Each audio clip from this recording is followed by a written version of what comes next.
राजस्थान के एक छोटे से गांव के बाहर एक बहुत पुरानी पानी की टंकी थी। बुजुर्ग हमेशा कहते, अंधेरा होने के बाद उस टंकी के पास मत जाना, लेकिन कोई वजह नहीं बताता। कुछ लोग कहते थे कि वहाँ अजीब आवाजें आती है, कुछ कहते थे कि ऊपर किसी औरत की परछाई दिखाई देती है। गांव के ज्यादातर लोग उन बातों को भूल चुके थे, लेकिन 3 दोस्तों को उन बातों पर विश्वास नहीं था। विवेक, अमन और करण एक शाम तीनों गांव के बाहर बैठे थे।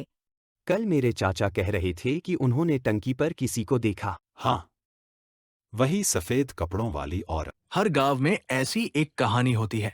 चल आज ही चलते हैं। ठीक है। रात 8 बजे मिलने का तय हुआ। रात हो चुकी थी। तीनों टॉर्च लेकर निकले।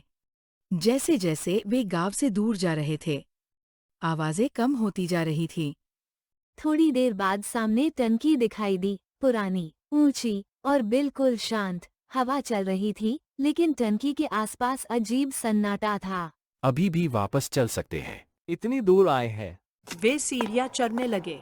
लोहे की सीढ़ियां हर कदम पर आवाज कर रही थीं। आधे रास्ते पहुंचकर अमन ने नीचे देखा। गांव अब छोटा दिखाई दे रहा था। ऊपर पहुंचते ही तीनों रुक गए। टंकी का प्लेटफॉर्म खाली था। फिर करण अचानक रुक गया। उसने सामने इशारा। दूसरी तरफ एक औरत खड़ी थी। सफेद कपड़े, लंबे बाल, पीठ उनकी तरफ।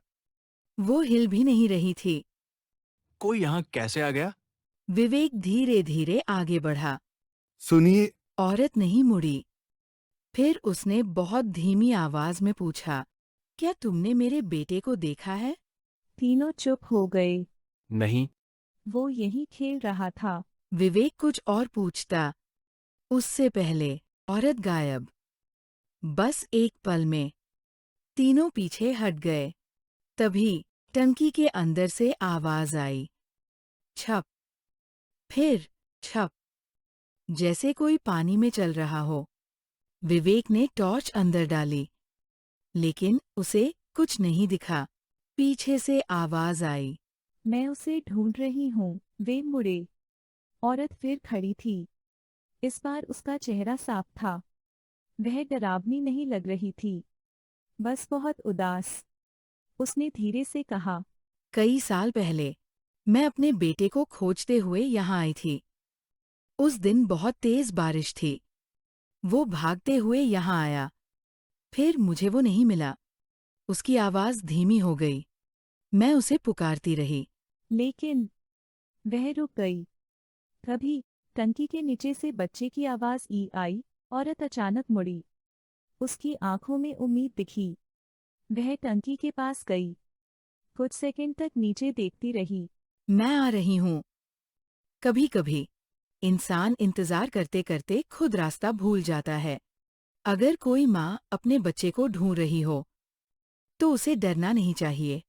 फिर उसने आखिरी बार पूछा, अगर वो मिले, उसे कहना, मैं उसे ढूंढ रही थी।